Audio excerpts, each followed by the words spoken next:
Each morning, as the sun peeked over the horizon, Didi would stealthily make his way into Carl's bedroom.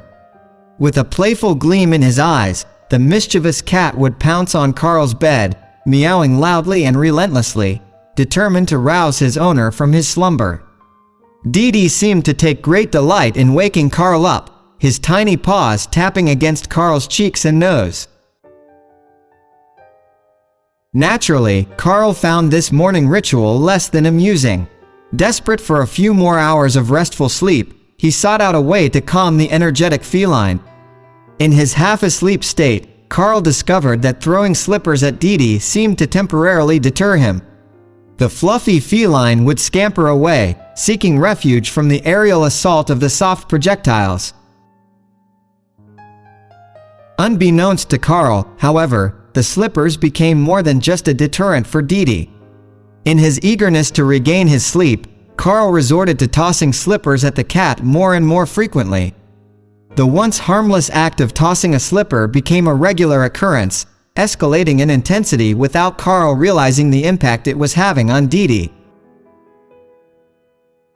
As time passed, Didi began to associate the sight of shoes, particularly slippers, with a sense of impending danger. The innocent act that Carl had employed to pacify his mischievous companion had unwittingly instilled in Didi a deep-seated fear of footwear.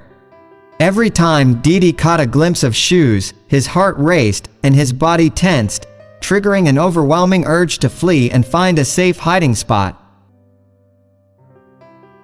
Even the most ordinary moments became terrifying for Didi. He feared going into the bathroom, where Carl's shoes were often left near the door. The bathroom, once a sanctuary for moments of solitude and grooming, became a place of immense vulnerability for Didi. The cat associated shoes with the discomfort and distress caused by Carl's morning attacks, leaving him constantly on edge. One day, Carl's sister, Julia, paid a visit to her brother's house.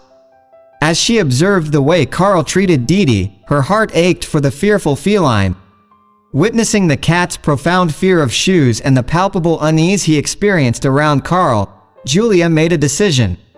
Determined to protect Didi from further distress, Julia quietly devised a plan. She waited until Carl was away, his absence providing her with the perfect opportunity to intervene.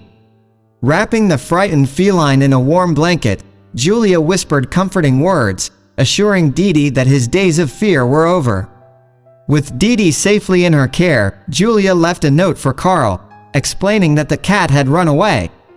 Although her heart ached at the deception, she knew it was for the best.